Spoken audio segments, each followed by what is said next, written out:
take it away. Thank you so much. Thank you, Kavi.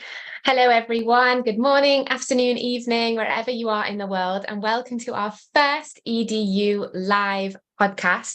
I'm so excited to be here today. I'm so excited to introduce Latia to you too.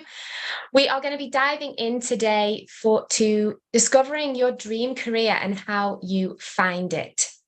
I'm sure you've all got a lot of questions. I know I did as a graduate. I'm casting my mind back now as I'm speaking about what it was like to be a graduate and where to start thinking about where you wanted your career to go. I know traditionally as a child, it was, what do you want to be when you grow up? There was one thing, one direction, one way, and you had to know it was a fireman or a teacher or a doctor. And now, especially as we've evolved in tech, new careers that I didn't even know existed, and my friends and family, all these different careers that people have now that I never knew existed as a child, and certainly not even as a graduate.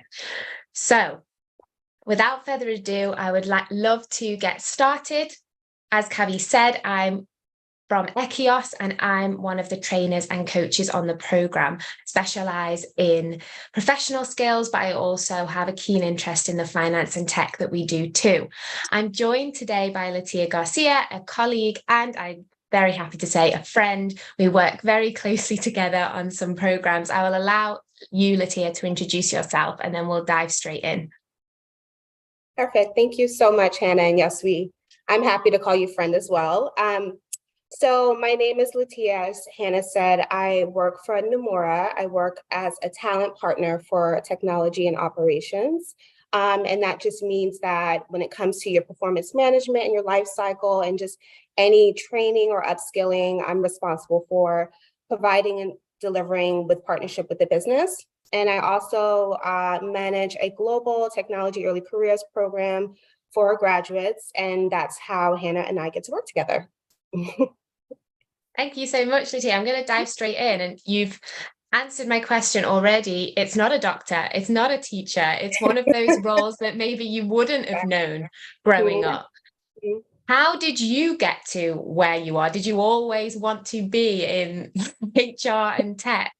How did you end up where you are? Not at all. So it's so funny when you were saying when you were young, you thought a fireman or a teacher. I wanted to be a teacher. So I never would have thought that I would have fell into this, role in this career. I actually started my career. I graduated from Rutgers with a psychology degree, but I went in to study actuarial science, which most people don't know what the heck that is, but I loved numbers so much that I just thought I wanted to be a number scientist. So I joined with that degree, but ended up trying many different majors and ended up in psychology. So I graduated with a degree in developmental psych, and then I worked for a mental health facility for a few years after college with kids, and I really enjoyed that. But at some point I had this quarter life crisis and I wanted to just move to LA and do something completely different. And so I fell into the retail world and sales leadership. So I did that for many years and discovered while doing that how much I love people and really helping people to develop and become better in their roles and in their jobs. So I went back to school and got my master's in industrial organizational psych, which is basically people in business, how to make people happy at work. And while studying that, I ended up landing the role at Nomura, and I came in as a coordinator. And within a couple of months was promoted into my current role now. So that's kind of how that happens. That's great. And we're going to find out more about Nomura as this session goes on. But thinking about graduates who might be thinking they want to go into finance or tech, or maybe aren't even sure right now, what would your advice be to anyone in that inquiry phase of what do I want to do? Where do I want to go? I think it's important to educate yourself in terms of the industry and just really get to know, the different roles that are available, really connect. I think networking is huge. not only on LinkedIn, but also just attending networking events within the finance and tech world. Just get to talk to people, get to know people, ask them questions, come prepared.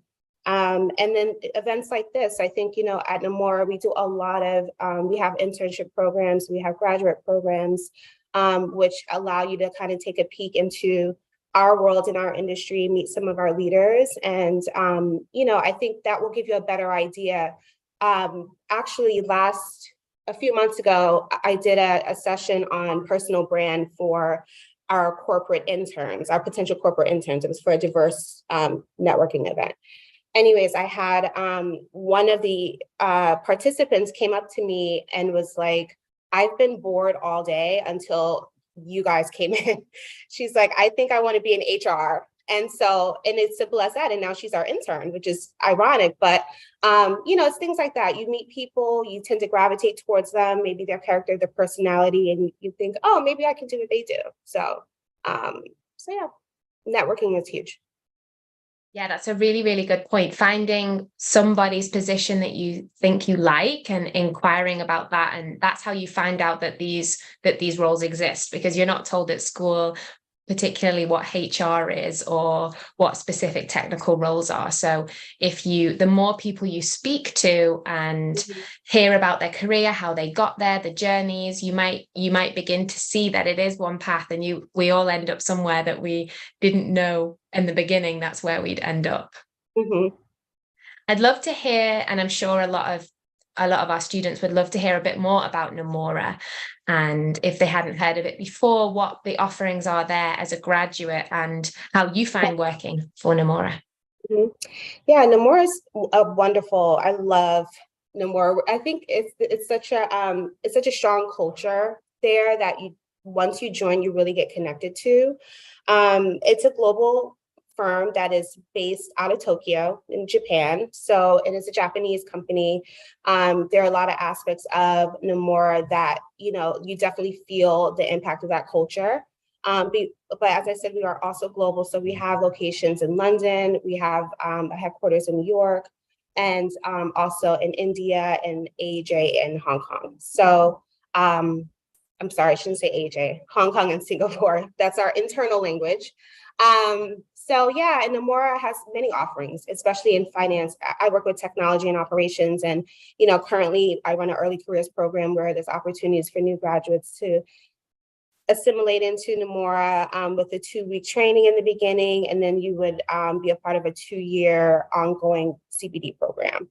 So we are really super focused on early careers and bringing in recent graduates to just help upskill, help get them assimilated into our brands, our culture, and just, invite their new and modern skill sets. There's a lot of new graduates that have these, are used to modern technologies and have these, skill sets that Nomura definitely welcomes. So overall, I think the culture at Nomura is really strong in upskilling and learning and development. I've never really seen an organization invest in their people as much as Nomura does. So in terms of training and development, across all divisions, it's definitely something that's just very important to our leaders. And there's opportunities, right? If you get into a role and you find that, you may need a bit more training in Excel, or you may need a bit more training in, whatever technology you're working on, those opportunities are all there. And there's also tuition reimbursement if we don't have those opportunities. So I think what's great about Nomura is that they want you to stay, right? They want you to come in and they want you to move around, even if you have a role currently right now that is not, as exciting as you thought it would be, there's other opportunities within the organization. And our leaders are so keen to have those conversations with you to say, are you happy in this role? Do you want to try something different? Is there something else you'd like me to expose you to? There's opportunities across, the pond. So I think overall, my experience has been so positive because I was given an opportunity where, and also I could have come in at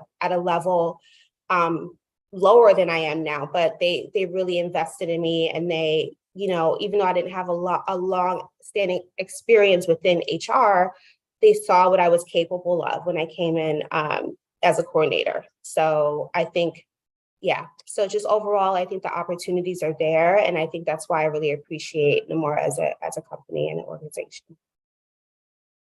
Thanks, Lydia. That was I can long. certainly. I think that's a little long-winded. No, it's fantastic. And I can certainly back that up from the work we've done with Nomura. It's extremely welcoming and it puts a lot of investment and time into its graduates. Just working with you on the early careers program, I can see how much you care about the experience of these graduates coming in. So it's really interesting that you said that there's room to change within it, because one of my questions was, do you have to be set on a career for the rest of your life? And I know as the younger generations, I'm a millennial, but even the generations younger than me, it scares them so much to think this is me for life, which was the generations of the past. And to know that you can go into Nomura and then find your feet. Maybe you're not sure which area you're meant to go in, but I'm sure people listening to this would feel a huge sigh of relief to know that you can change your mind. Yeah, is that true?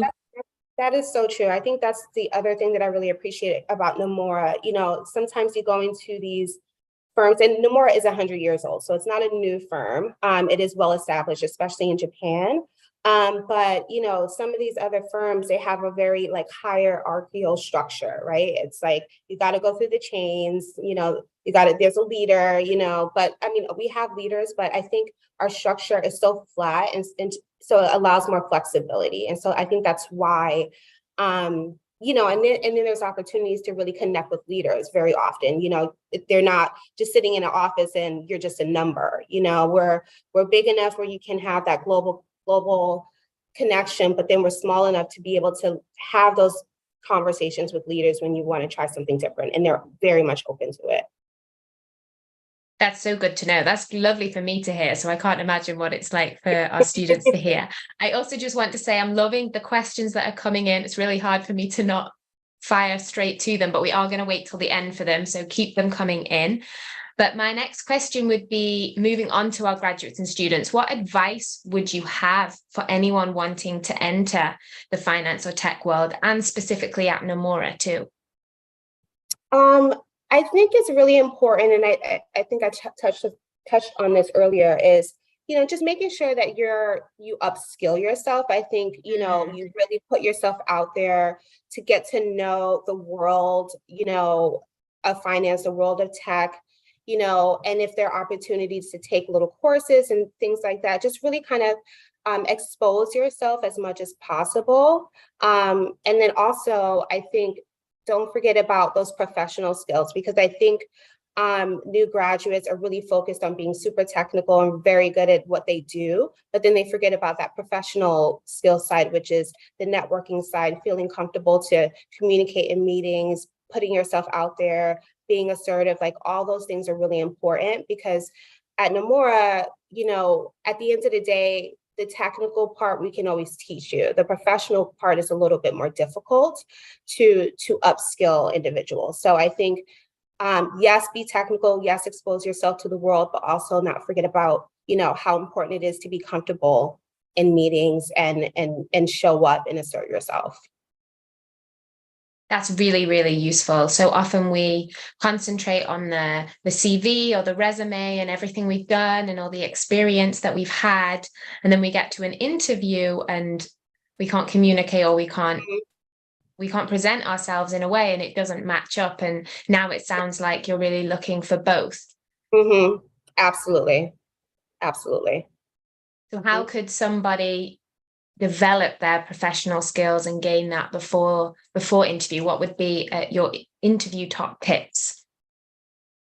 I think definitely getting out and networking. Like I said, join groups, connect with people that are in the industry, ask them questions, take these, sometimes on LinkedIn, I see these little workshops, watch YouTubes, watch TED Talks, really I think a lot of it has to do with being self-aware, right? Like what do you feel confident in and what don't you feel confident in? And then those cases really take the time to upskill yourself, read books, like do whatever you can do to when you go to that interview, you feel confident, you feel like you're able to do whatever job they put in front of you. Yeah, if you've done the work and you're passionate about it, I always say it Yeah. should be like me talking about chocolate, right? I love it. I could talk about it forever. Have that kind of passion. Exactly. Passion is huge. I think, and I know you've seen it in me, but I definitely have a lot of passion, especially when it comes to my work, because I love working with early careers. I think it's such an important time of everyone's life. I remember that point in my life and what I would have done to have someone to really care to invest in me. Yeah, passion is huge, huge. It's infectious as well, isn't it? If you can feel Yeah. somebody's really passionate about it, you can do a lot with that because that's their Yeah, motivation and that's their driver. So exactly. if you can see they're really into it and they're really, use the word again, passionate about it, it's you want to do something with that. You can work with that a lot. And I find too, it's hard for my colleagues that I partner with to not have that same energy or show up with that same energy because I'm just like, we're going to do this. So let's do it, So it's really difficult. It's easier to get what you need out of people if you show up the way you would want them to show up. So Such good advice. So on the other side, what are some of the challenges you see students facing in interview or in the process or even just entering this world of work? Well, there's a lot of competition, right? I mean, there is just a ton of grads out there all vying for the same roles. And I think kind of what we talked about before, it's like really understanding the industry, because if you understand the industry, then you will know, which role you're going to want to go for, which is probably not the same as everyone else. So I think really setting yourself apart as much as you can, because there's so much competition. And the world of fintech is not that large.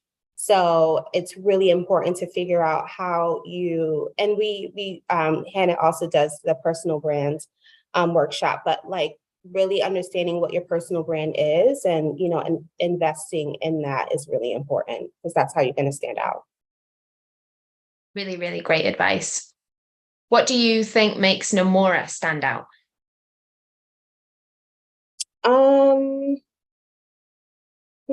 What makes Nomura stand out?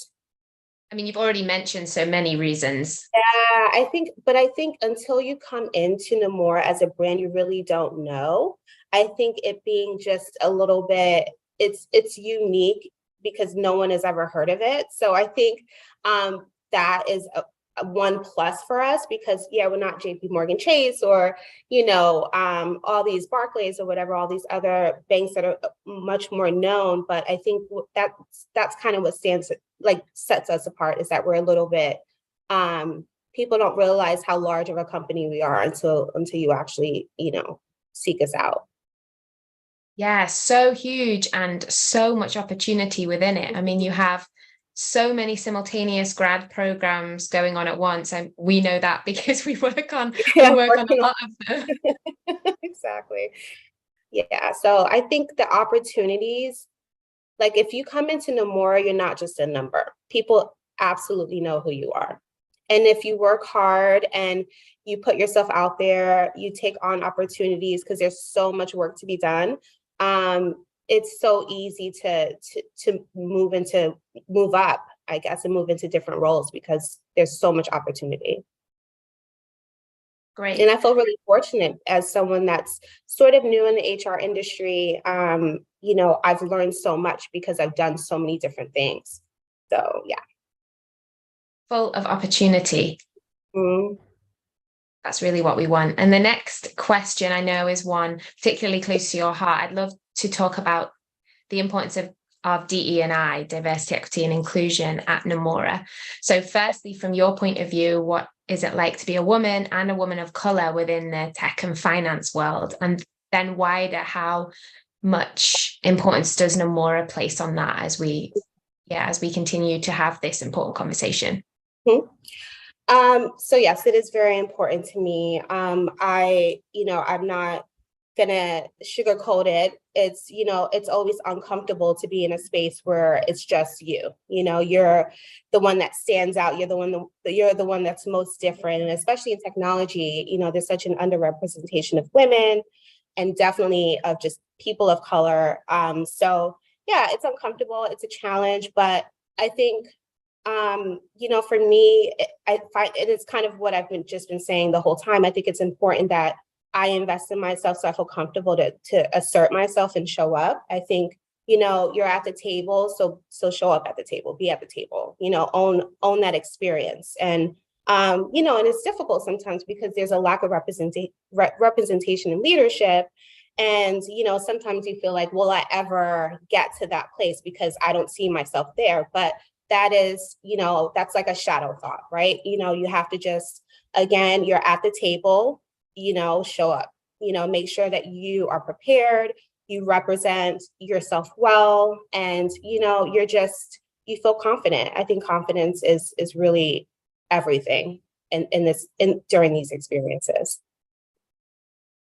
You are at the table and you earned your place there. Yeah. You're there for a reason. Yeah. And also, I think it's important too, as someone, a diverse person in this industry, is to really partner yourself with people that you feel like can support you and ally for you. I think, networking, again, making sure you're building those connections within the organization so that you feel comfortable and you feel supported, throughout your journeys. That's really great advice. Thank you. I'd love to know who, as a leader or in your workplace, has inspired you.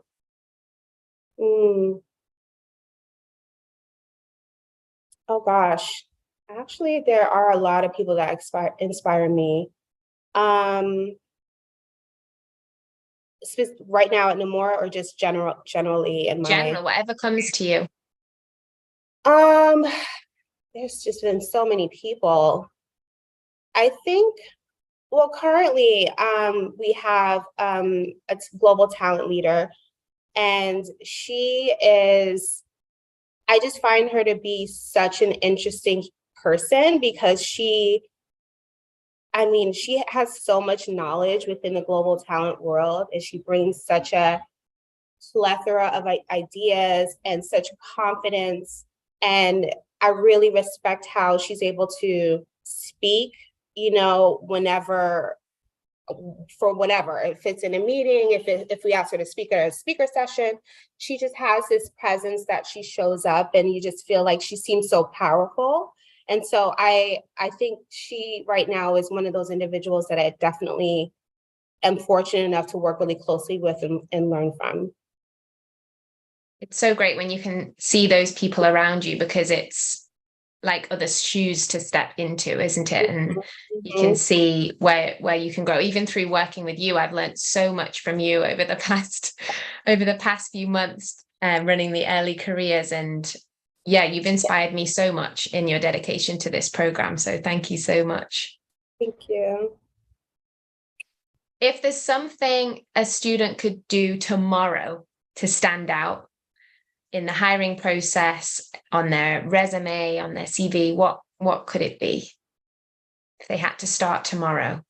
I think, when I'm interviewing people, I tend to ask them about their hobbies and like what they do besides work. So work is important, but your work-life balance is very important. So, have hobbies, like make sure that you share who you are besides, technically what you can do. And I think put that on your resume. Absolutely. I remember interviewing someone, they had something so interesting. I can't remember. It's something about, I don't know, like researching the history of Egypt. Like it was something so random. I was just like, that's very interesting. Tell me about that. And it really helps you to get to know that individual. So I think people really today look for individuals that they, find interesting, Before it was really, really super technical. You look at the resume, you call the person in, they say they did all that they say that they did, and then you hire them. But now I think interviews are more of a conversation. People really want to get to know you and be able to learn from you. So I think everything that you do outside of work, definitely try to put that on your resume. That's so great. I feel like I just felt all the students breathe a sigh of relief. We're looking for humans. We want to connect with real people. What? Exactly. That's crazy. It's a new trend, but it's happening. But it is, because we spend so much time with the people that we work with. You build teams, you spend more time with the people you work with than you do your other relationships. So they've got to be people that you feel you can have a good and kind and wonderful working relationship with. So it's no wonder you want to know about the history of Egypt. Yeah, right. So interesting. Put that anything that you do that's, no matter how you maybe you're not feeling confident or comfortable to share it, but maybe that person will be able to relate to you. So I definitely feel like do your hobbies and share it with the world. Yeah, that's brilliant, because once you also talk about those, there's your passion comes out, and you feel more at ease when you talk about something you're so comfortable with, so that when you move into these roles and you do become more comfortable with them, we can see you've got that passion that you can bring to your role that you're now super comfortable with, and that hopefully will also become a passion and a hobby of yours. Exactly. Great. Thank you so much. I think we're going to dive into some of these questions now. So there's one from Laura who said, do I have to have a degree in business or finance to get into the corporate industry? No. That's another thing. I think, actually, I don't even know if our recruiters often look at the major. And I think, again, it really is about the person. You don't have to have a specific degree in any way, shape, or form. It could be human arts, and we would still call you in for an interview. I think it's more about the experience and the skill sets and the hobbies that you share. That's really, really great to know. And it sounds like within the graduate program, you're taught, you're all on a blank slate. We try to get the students up to the same point, no matter their background. Is that right? Yes, exactly. Well, that's the point, to just really get them desk ready. And we try to create these opportunities where, they feel like we can kind of touch on several different areas of the business so that they feel confident once they join. So. Really great. Yeah. Another question. I would like to work in technology. What programming language do I need to focus on?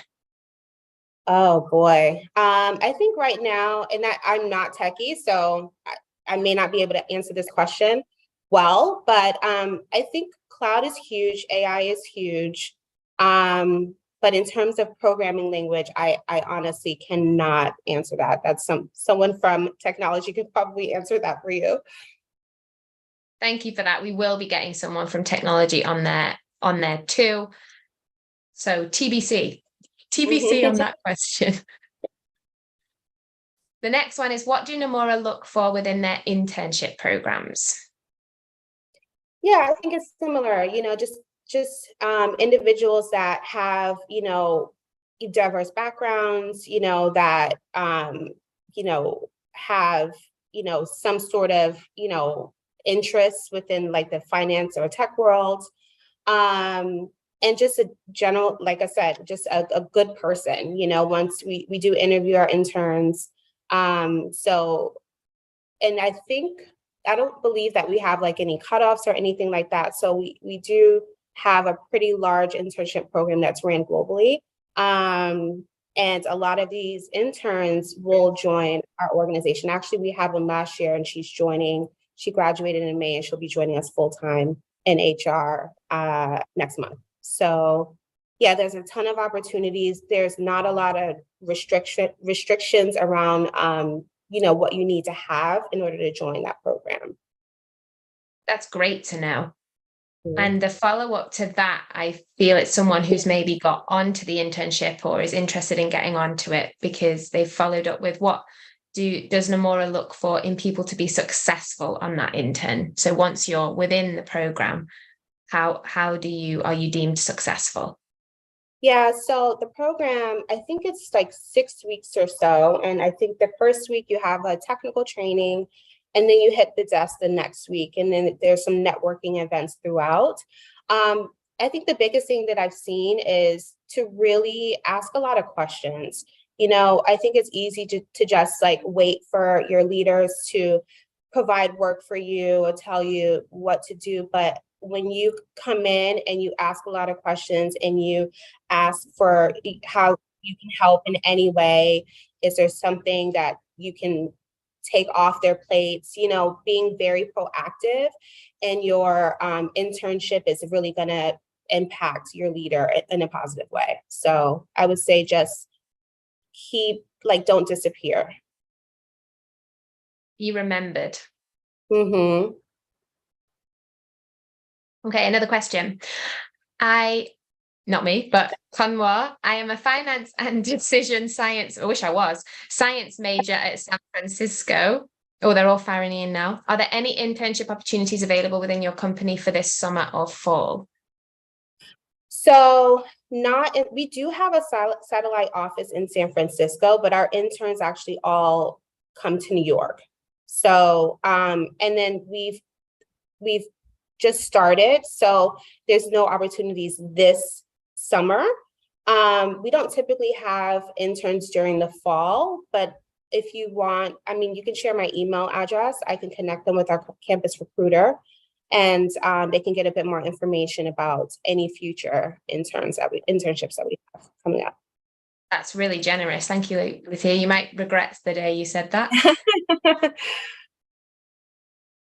Okay, the next one. I hope that answered your question. What distinguishing features are recruiters looking for in potential successful candidates for an entry-level role? You have mentioned this a bit, but let's really hone in that point. For an entry role, besides their academic qualifications, as the latter is a broader metric to assess. Mm-hmm. Yeah, I think just that you've gone to college. I think that's just very basic requirement, and have had or shows that you've had some experience, meaning, I know in the beginning of your career it's so difficult to have like an actual job that you did that relates to the job that you want. But again, join clubs, connect with people. A lot of times people get roles from knowing other individuals, so I think you can create a story. Your resume is a story, right? So you can create a story that lines up with the role that you want, even if you haven't had the experience. Really, really great answer. Thank you so much. Mm-hmm. The next question is, what are the special skills for a finance enthusiastic person to make them unique to get into the industry? Oh, again, I think that would have to come from a finance person. I wish I had Cheryl on this call, but I would say, being organized, I think in any division is super duper important, and time management as well. There are going to be so many, meetings and opportunities and things for you to get involved in. And I think it's important to understand how to really manage your time and organize yourself. So a lot of times, when I start my week off, I'll block out times in my calendar so I have breath within to organize myself. So it's like things like that, if you present those skill sets to any manager, I think they would really appreciate that. Really great. That's across the board, isn't it, really? Yeah. Oh, another follow-up question from Kanwa. And do Nomura accept international students as interns? That's a very good question. I believe we do. And I don't know the process because that will come from our campus recruiter. But yes, I don't think that there's any restrictions to joining an internship if you are from another country. I think there's just like a visa person that we work with and all that good stuff. But just to give you an example, like our banking and global, our banking program, we have students that fly from all over the country to New York, and they study here for 3 weeks in global markets and 4 weeks for banking. So we haven't opened up our internship to be at that level yet, but it's definitely a place, it's definitely where we're headed. But for now, I definitely think you can seek out internships with like the region that's closest to you. And then we can work out any sort of visa and whatever. So again, you can email me and I can forward that question over to our campus recruiter. Amazing. That's fantastic. And I really like this next question from Lenovo. How difficult is it for introverted people to get into the industry, and what can they do to explore themselves and avoid being left behind? That is such a good question. I love that. And I love that because we have this running sort of joke in the office where we identify who's an introvert and who's an extrovert. And some people that say they're an introvert, I'm like, you're definitely an extrovert. But no, I think it's important to, that's one of those things that I feel like it's an upskill, like of your professional skills, you know, because I know sometimes it's so uncomfortable, and it's uncomfortable for extroverts as well to put yourself out there and to, you know, be confident to, you know, speak in meetings and, you know, network and all these things, but it is sort of necessary. And so I think it's important to give yourself opportunities to work that muscle, because it's a muscle. Like when you first do it, it's scary, it's uncomfortable, you sweat, you don't know what to say. But I think you have to just prepare yourself, especially, you know, join the networking event. So go, then prepare yourself, have like a question, you know, in your back pocket, just to, you know, if you want to, you know, when you're mingling, you have a couple questions in your back pocket to ask people, just to get the conversation going. And again, if you do that often enough, you're going to work that muscle where it gets less uncomfortable. You can still be an introvert, but you have to give yourself the opportunity to be seen, which is uncomfortable, but necessary if you want to be successful. Great. I think that's a really, really great answer. Yeah. So this follows on, actually, our final question. How important are communication presentation skills when you're hiring from the student pools? Is it enough to have just good grades? No. Sorry. That's the short answer. The long answer is, I think it goes back to what I was saying. Grades don't matter as much as the human being that's sitting in front of you. There are people that don't get good grades, but are probably managing directors in these organizations. Actually, well, I won't give you that example, but I think because it actually is true. I just remembered a story that our managing director told me. But anyways, grades, I know when you're in school, right? And that's all that you're doing. So grades are very, very important. But once you graduate and, 10 years into the industry, no one is going to care that you got a 4.0. No one's going to care that you were some cum laude. Like, what matters is, what you can deliver and how comfortable and while you do it. So I would highly doubt that any recruiter ever looks at the GPA. It's really about the school and, what that person has done, how they've contributed to that school and to themselves. Thank you so much, Latia. And thank you so much for this session. I've had a reply from Lenovo who asked the question about how it is to be an introvert. And he said, thank you for your great reply. So you've obviously helped him there a lot. So thank you. And thank you so much for the last 40 minutes. It's inspired me so much. I've learned so much. And I'm sure that our students watching or those that will watch on catch up will really, really greatly appreciate this too. So thank you so much for your time. Thank you so much for having me. I really enjoyed it. I feel inspired. I love working with graduates. I think it's such an important time of your life. And, you know, I really appreciate you even asking me to do this. So thank you. Well, feelings very mutual, and we'll speak very soon. Okay. Have a great one. Have a great rest of your Thank week. you. Thank Bye. you so much.